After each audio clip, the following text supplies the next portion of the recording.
Ils n'ont rien trouvé d'autre.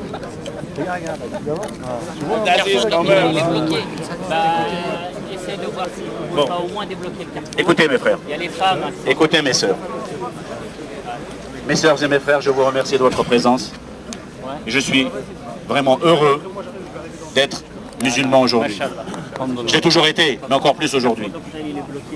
Vous avez prouvé par votre marche silencieuse que vous étiez dignes et respectueux, des gens honorables, tels que je vous connais à peu près tous. Et vous me connaissez. Donc entre nous, bah écoute, je sais pas si je peux pas plus fort parce que on n'a pas de matériel, nous on n'a pas de sono, on a juste un petit truc portatif là, qui nous a coté la peau des fesses.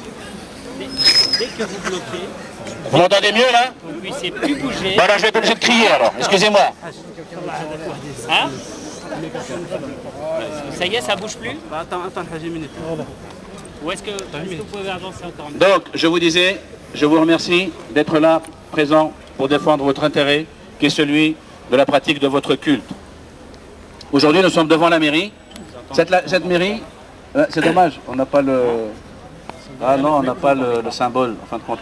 Généralement, sur les bâtiments publics, il y a trois mots qui déterminent la société française. Ces trois mots sont la liberté. Allez sur votre panneau, la liberté, égalité. Allez. Allez sur Retournez le la panneau. pancarte là, regardez-moi ça là. C'est quoi ça? Allez là. Qu'est-ce que c'est que ce cirque? Ouais bah dis donc. Elle est là Alors, devant. ces trois mots sont la liberté, Elle est là devant. l'égalité. Je peux parler, oui? C'est qui a dit ça là? Et toi le nain là? Nain de jardin. Va. Liberté, égalité, fraternité. Ce sont les trois symboles de la République, et Dieu qui sont beaux. La liberté, c'est la liberté d'aller où tu veux, en respectant la loi. La liberté d'expression, tu dis ce que tu veux, sans offenser quiconque. La liberté de mouvement. La liberté de croire ou de ne pas croire. Nul n'est obligé de croire. Tu n'as imposé à qui que ce soit.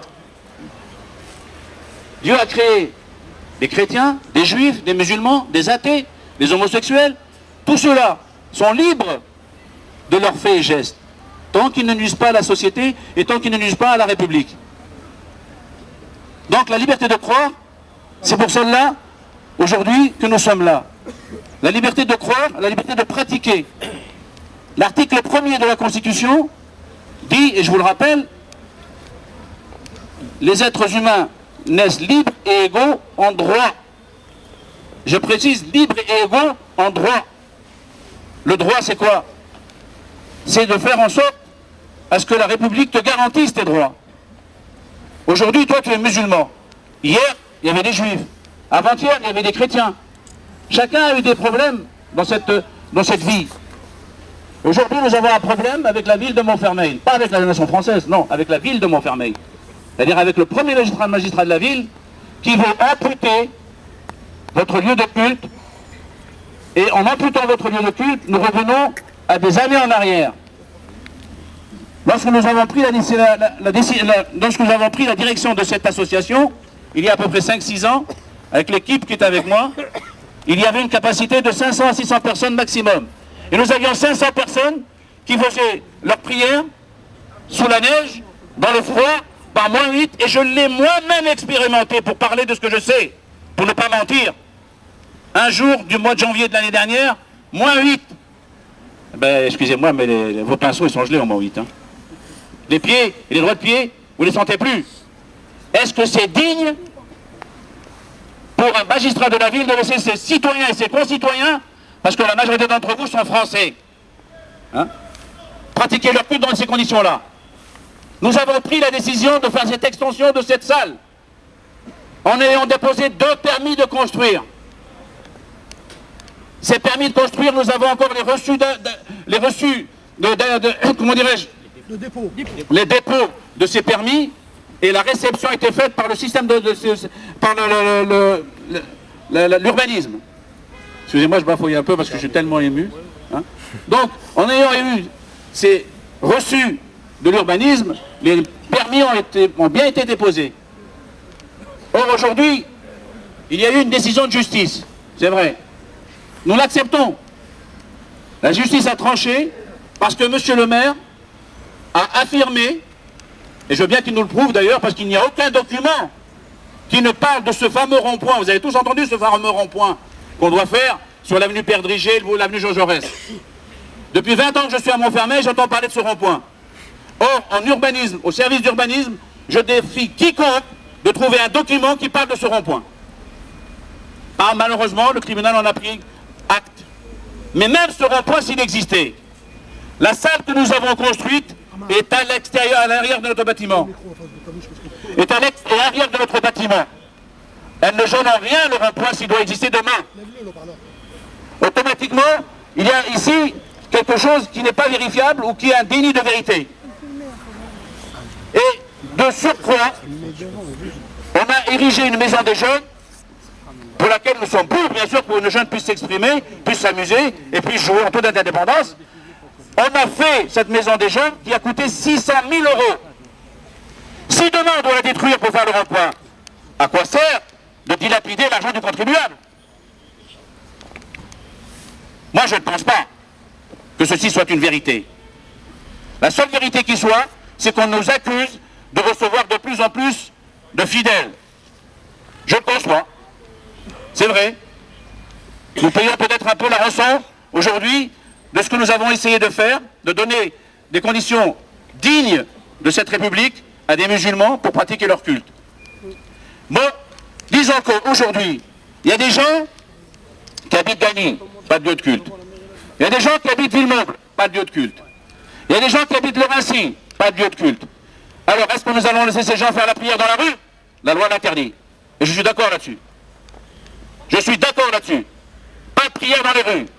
Autant que peut se faire. C'est-à-dire que si nous avons les conditions nécessaires et dignes pour pratiquer notre culte, nous devons le faire à l'enceinte de ce qui nous sert de lieu de culte. Mais ces gens-là n'ont pas de lieu de culte. Ils vont aller où prier? Nous sommes obligés de les accueillir. Nous n'avons pas le choix. Dans les hameaux, en France, dans les lieux dits, il n'y a pas d'église. Alors, notre ami, le frère chrétien, le dimanche, il va aller à la messe où? Eh bien, il va aller au village voisin, ou il va aller à la ville voisine, là où il y a un lieu de culte. Et c'est tout à fait normal. Alors, moi, aujourd'hui, je fais une proposition à monsieur le maire, parce que paraît-il, nous ne faisons pas de propositions. Nous ne cessons de faire des propositions. On ne nous écoute pas. La 20e fois qu'on était reçu avec une délégation de 7 personnes, il nous a mis dehors au bout de 3 minutes. En m'insultant et me traitant de parasite. Les témoins sont là pour prouver ce que je dis. Hein? Par contre, après les cantonales, il nous a reçus pendant 2 heures, notre secrétaire général et moi, autour d'un café et d'un jus de pomme. Hein? Et nous avons pris acte, même les hommes politiques m'avaient conseillé à l'époque de prendre acte et d'aller prendre des rendez-vous avec lui et de prendre contact avec lui. Nous l'avons fait, nous avons demandé audience, il nous a reçus. Et de cette audience, il en est sorti que dorénavant, il y avait des passerelles entre lui et nous. 2 jours après, il nous mettait des blocs de pierre pour ne plus stationner dans les environs de la mosquée. Alors là, les passerelles, mon vieux, elles ont été détruites. Hein. Alors que peut-on faire? Que peut-on faire? Est-ce qu'il y a des gens aujourd'hui, des gens qui sont au-dessus de lui, au-dessus de nous, c'est-à-dire des gens de l'État, qui peuvent nous apporter une solution? Je les conjure de le faire. Vous savez très bien aujourd'hui que ce qu'on essaye de faire, c'est le choc des civilisations. Et ça, il en est un principal acteur. Vous n'avez qu'à entendre, vous n'avez pas écouté, vous n'avez qu'à aller voir sur Internet ce qu'il raconte sur nous. Hein. Mais on ne lui en veut pas pour ça. On ne lui en veut pas. Parce que ce n'est pas l'État français. C'est un individu vivant en France, comme nous tous. L'État français est respectueux de nos droits, et je le sais. Malheureusement, il y a aujourd'hui des intimidations. Hein. Il y a des conditions qui ne se prêtent peut-être pas à cela. Mais moi je dis, plus on retarde l'échéance, plus ça devient grave. Les problèmes peuvent être résolus. Si monsieur le maire ne veut pas que nous restions au 65 avenue Jean Jaurès, nous sommes prêts à délocaliser. Ça, c'est de mise aujourd'hui, ça. Nous sommes prêts à aller ailleurs. Dans une situation où on pourra peut-être pratiquer dans de meilleures conditions, ne pas gêner les voisins, ne gêner quiconque. Ce n'est pas notre but. Notre but, c'est l'adoration de notre Seigneur. Qu'on l'appelle Dieu, qu'on l'appelle God, qu'on l'appelle Allah, c'est notre Seigneur à tous. Et monsieur le maire, je veux dire encore une chose qui va peut-être vous frustrer, mais vous êtes mon frère. Bateau